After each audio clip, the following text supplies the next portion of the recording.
Sky TV.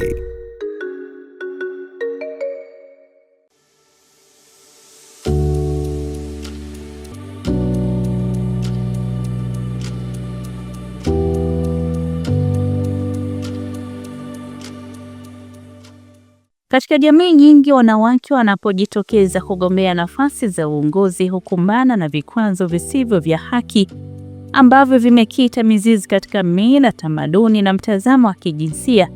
Mojawapo ya vikwazo hivi ni lugha za matusi na udhalilishaji, hasa kupitia mitandao ya kijamii na majukwaa ya kisiasa. Hatuwezi kuongozwa na mwanamke moja.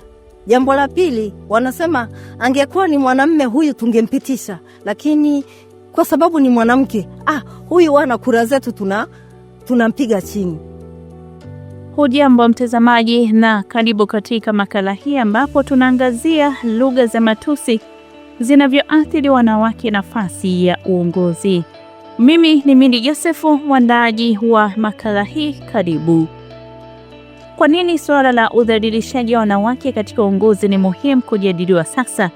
Ripoti ya UN Women inaonyesha kuwa wanawake wanaoshiriki katika siasa nchini Tanzania wanakumbana na lugha za matusi na dharau, hasa wakati wa kampeni za uchaguzi, hadi na wakatisha tamaa wanawake wengi kushiriki katika siasa. Ripoti ya UN Women inaonyesha 60.2% ya wanawake waliowahi kushiriki katika siasa waliripoti kukumbana na ukatili, ikiwa ni pamoja na matusi na dharau. Huu ni ushuhuda wa Hawa Haji Said aliyejitosa kugombea kwenye uchaguzi wa mwaka 2025, lakini alipokonywa ushindi kisa ni mwanamke. Mimi kwa jina naitwa Hawa Haji Said, na katika uongozi wa kusema kugombea nimeanza kugombea toka 2015 udiwani kata ya Mnadani, kabla haijagawanywa kuwa Mnadani na Miuji. Pale nikawa nimeshinda, lakini ilitokea changamoto kama mnavyosema waandishi wa habari kwamba kuna ile kwa nini mwanamke apite na ni kwa nini mwanamke atuongoze. Ikawa sasa cheo changu mimi na kura zangu mimi akawa amepewa wa chama kingine. Changamoto tulizokutana nacho au tunazokutana nazo ni hizo kuhusu kupanda majukwani na kutoleana kashfa na maneno ambayo yasio mazuri. Pengine ni neno gani hasa ambalo umewahi kukutana nalo jukwani? Jukwani unakuta kwamba utapanda jukwani, kinachokupata pale kwenye jukwaa utasikia kwamba hatuwezi kuongozwa na mwanamke moja. Jambo la pili, wanasema angekuwa ni mwanamume huyu tungempitisha, lakini kwa sababu ni mwanamke, huyu wana kura zetu tunampiga chini. Makala hii inalenga kuibua mjadala mpana na kuchochea hatua mbalimbali za kijamii, kisheria na kisera ili kukomesha udhalilishaji wa wanawake katika uongozi na siasa. Lugha za matusi zinaathiri wanawake kisaikolojia na kihisia, kupungua kujiamini na kuweka hali ya hofu na kukandamiza ujasiri wa kujitokeza kwa wanawake. Wanawake wengi huitwa majina ya kuwavunjia heshima. Mbunge wa Iringa mjini Jessica Msambatavangu anakiri kuwa amewahi kukumbana na lugha za matusi jukwaani. Hizo zipo nyingi tu. Sio tu kwenye majukwaa ya kisiasa, lakini hata kwenye mitandao. Lakini kupitia majukwaa ya kisiasa, kwa sababu siasa tunazifanya hata online, tunazifanya kwenye social medias. Kwa hiyo nimekutana na changamoto na matusi na kudhalilishwa. Kunipiga uwezi, kwa sababu mimi mwenyewe sitakubali kupigwa.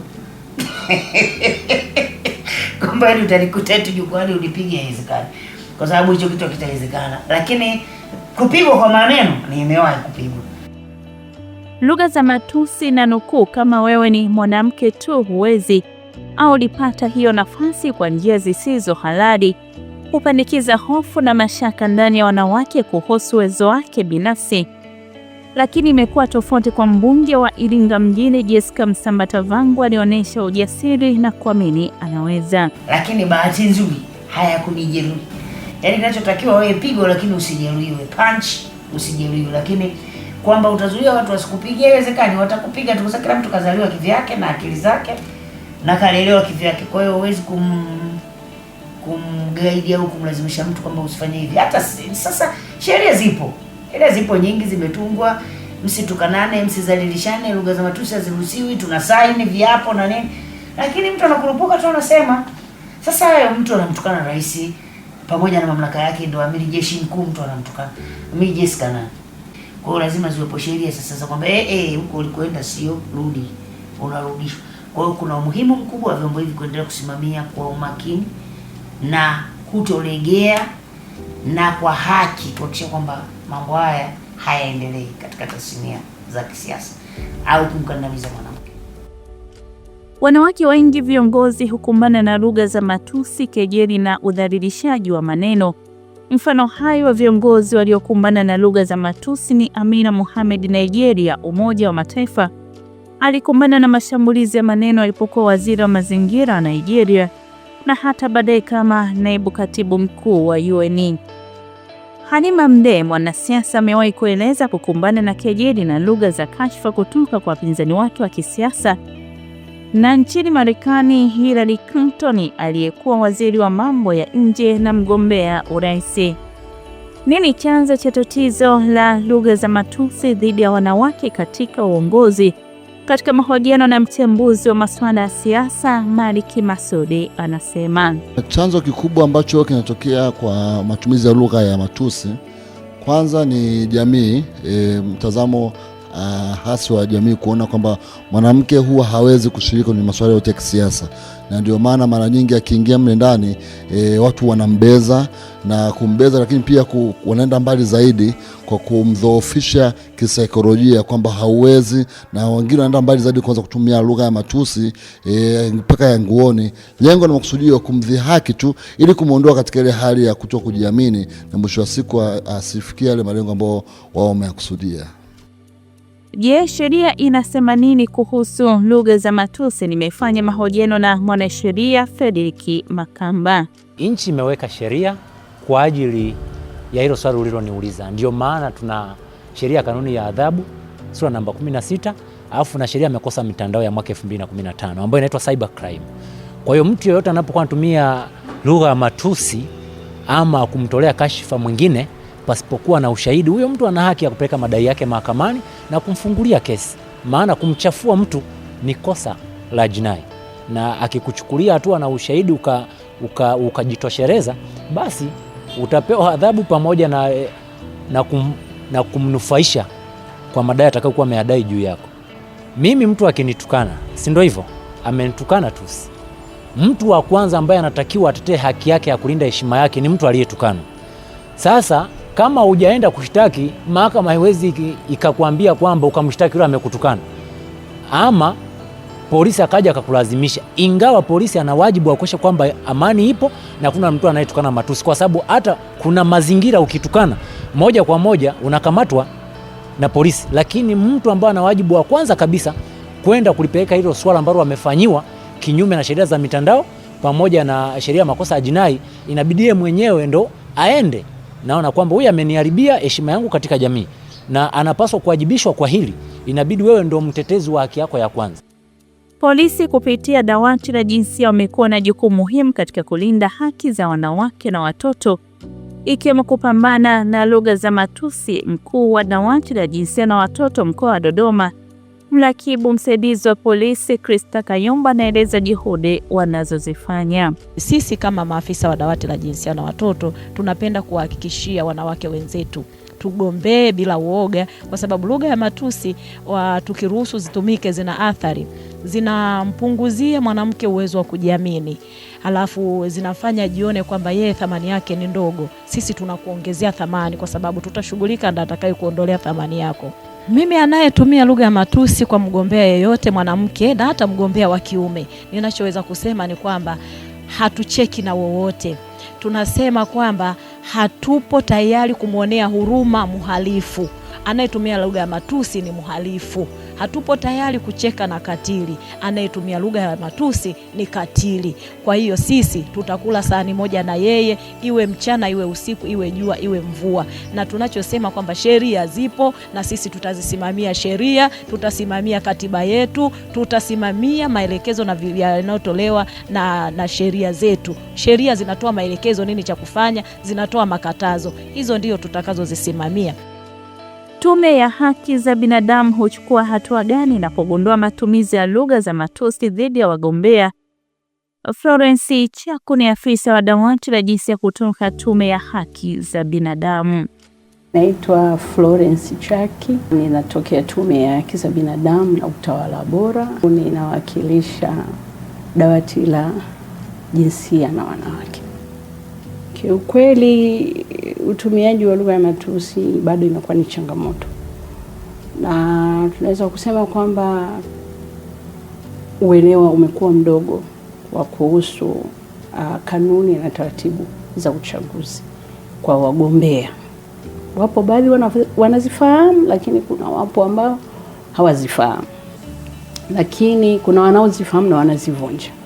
Japokuwa kanuni na sheria zinaeleza wazi kabisa na zinakataza vitendo kama hivi. Tunaweza kusema kwamba changamoto hii inaendelea kuwepo kwa sababu mbalimbali, ikiwemo ukuaji wa matumizi ya mtandao. Kama changamoto bado iko kubwa na waathirika wakubwa tunafahamu ni wanawake. Pengine huwa mnachukua hatua gani ili kuhakikisha kwamba mnawasaidia? Kitu cha kwanza ambacho yule ambaye amefanyiwa au ametendewa au amefanyiwa hilo jambo, anatakiwa ajue kabisa kwamba hili ni kosa la kijinai. Kitu ambacho bado wengi wa wagombea wanashindwa kwenda kutoa taarifa, au wanaona aibu, au wanaona tunaaibisha chama, au wengine wanaona kwamba halitafikia mahali popote, linaishia. Sisi kama tume, jukumu letu ni kutoa elimu kwanza kwa hawa wanawake waweze kufahamu haki zao, lakini vile vile wajibu wao, na vile vile inapotokea changamoto kama hizo nini cha kufanya. Pia tuna nafasi ya kutoa mafunzo kwa wale wadau wa siasa. Pengine tunaelekea katika uchaguzi mkuu. Una kipi cha kuwaasa wagombea kuhakikisha kwamba wanatumia lugha ambazo ni za maadili, ambazo hazina udhalilishaji hasa kwa wanawake? Wagombea pamoja na jamii kwa ujumla, kwamba mwanamke anayo haki ya kushiriki ile haki ya kuchagua na kuchaguliwa kama alivyo mtu mwingine yote. Na kwa sababu hiyo basi hakuna sababu yoyote ya kutumia lugha ya matusi kutweza au kudhalilisha utu wa mwanamke kwa sababu tu ameamua kuchukua au kuwania nafasi ya uongozi. Nachotakiwa ni kila mtu aangalie namna ya kuuza sera zake, namna gani atasaidia wananchi, aweze kujenga ushawishi wananchi waweze kumkubali na sio kudhalilisha utu wa mwingine. Pontiane Kitorombombo kutoka Tume ya Haki za Binadamu ni afisa uchunguzi idara ya sheria, anasema.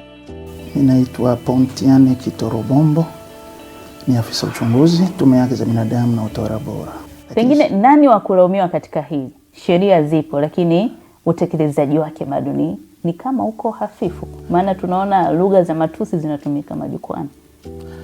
Hatuwezi kusema kutafuta mchawi, lakini mimi naweza kusema kwamba tatizo la kwanza ambalo mimi naliona liko kwenye vyama vya siasa.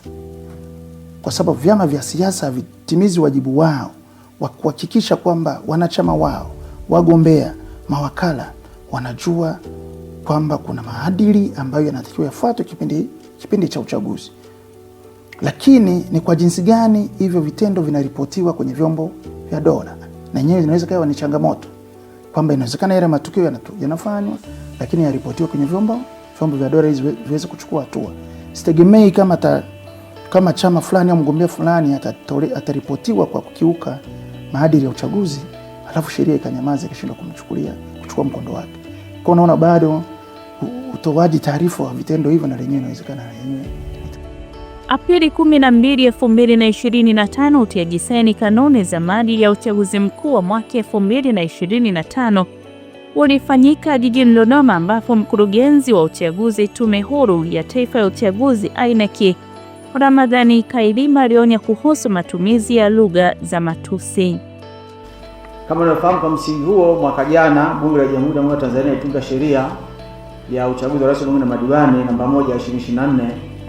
Katika sheria hiyo kifungu namba 162 cha sheria tajwa kinaweka sharti la tume baada ya kushauriana na vyama vya siasa na serikali itaandaa kanuni na kuchapisha kwenye serikali kanuni za maadili ya uchaguzi wa rais, bunge na madiwani, na yanapaswa kusainiwa kwa kuzingatia pande tatu, kwa maana vyama vya siasa, serikali na tume. Kwa mujibu wa kifungu tajwa cha sheria husika, kanuni hizi za maadili ya uchaguzi zimeainisha maadili ya vyama vya siasa wakati wa uchaguzi, serikali na tume katika muda wote wa kampeni za uchaguzi na uchaguzi na utaratibu wa utekelezaji wa kanuni za maadili hayo.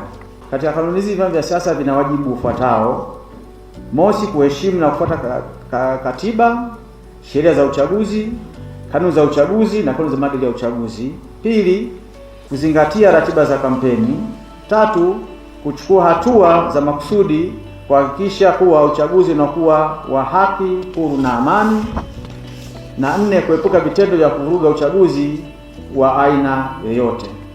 Na baadhi ya mambo ambayo vitatakiwa kufanya: mosi, ni kuepuka kufanya fujo; pili, kuepuka kutumia lugha za matusi, kejeli na udhalilishaji; tatu, kuepuka kufanya vitendo vinavyoashiria unyanyasaji wa kijinsia.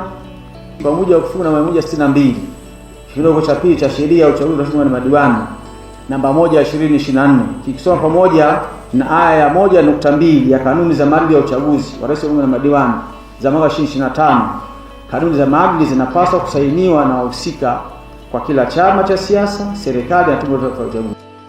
Silvia Daulinge ni msimamizi wa mikakati na miradi chama cha wanahabari wanawake Tanzania TAMWA.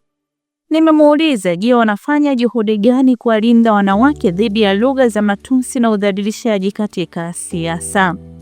Kwa majina naitwa Silvia Daulinge, ninasimamia kitengo cha mikakati na miradi chama cha waandishi wa habari wanawake Tanzania TAMWA.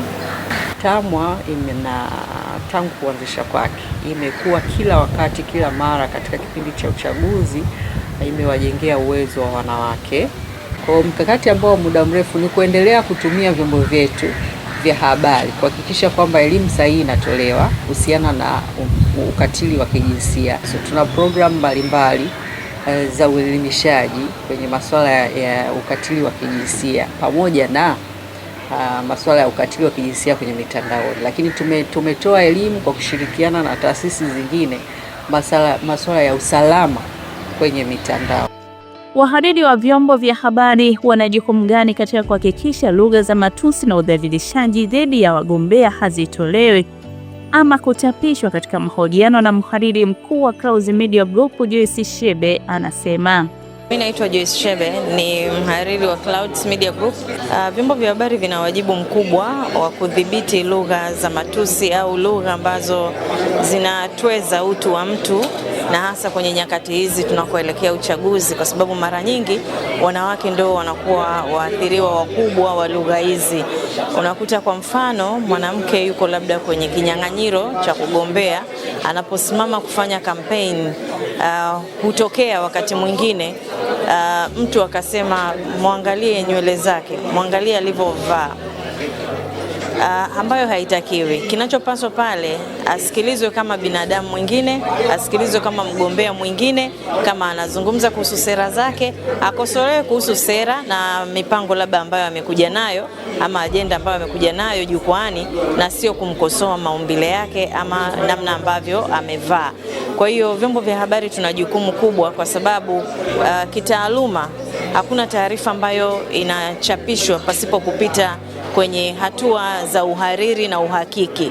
Kwa hiyo hatua hizo zinasaidia sana kuzuia lugha za namna hiyo, ili mwisho wa siku zisivunje moyo wanawake na wasichana ambao wana dhamira ya kuingia kwenye kinyang'anyiro cha siasa.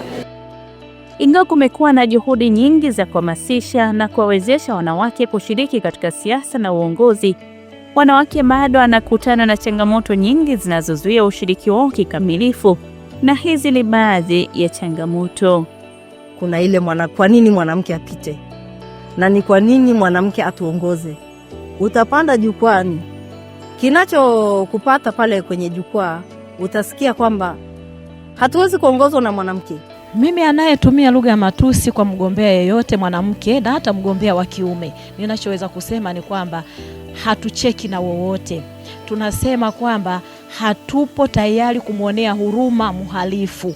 Anayetumia lugha ya matusi ni mhalifu. Ni wasihi wagombea kuepuka matusi. Lugha za matusi zinaathiri wanawake kisaikolojia na kihisia, msongo wa mawazo na wasiwasi, kupungua kwa kujiamini. Juni 27, wakati akihitimisha shughuli za bunge la 12 jijini Dodoma, Rais wa Jamhuri ya Muungano wa Tanzania Daktari Samia Suluhu Hassan alionya matumizi ya lugha za matusi na kuwataka wagombea kushindana kwa hoja. Serikali, dola itakuwa macho kipindi chote. Nitumie fursa hii kuhimiza vyama vyote vya siasa kutoa fursa za kutosha kwa wagombea wanawake, vijana na watu wenye ulemavu kugombea nafasi tofauti za uwakilishi. Vile vile ni wasihi wagombea kuepuka matusi, vurugu au vitendo ambavyo haviendani na mila na desturi zetu kama Watanzania. Tubishane kwa hoja na tushindane kwa ilani zetu. Udhalilishaji wa wanawake hasa katika siasa na nafasi za uongozi ni tatizo kubwa linaloathiri jamii kwa ujumla. Kupambana na udhalilishaji wa wanawake katika nafasi za uongozi na siasa ni mchakato wa kudumu ambapo unahitaji hatua madhubuti na ushirikiano wa pande zote, ikiwemo uanzishwaji wa dawati maalum la malalamiko mitandaoni, mafunzo kwa viongozi wa kisiasa kuhusu maadili ya mijadala, ushirikiano kati ya mashirika ya kiraia na serikali, kuanzisha na kuimarisha sheria na kanuni za kijinsia. Serikali inahitaji kuanzisha ama kuimarisha sheria zinazohusiana na udhalilishaji wa kijinsia, kutoa ulinzi wa kisheria kwa wanawake wanaoshiriki katika siasa. Mtazamaji, hadi kufikia hapo nafika tamati katika makala maalum ambapo tuliangazia kuhusiana na lugha za matusi zinavyoathiri wanawake nafasi ya uongozi. Mimi ni Mindi Josefu.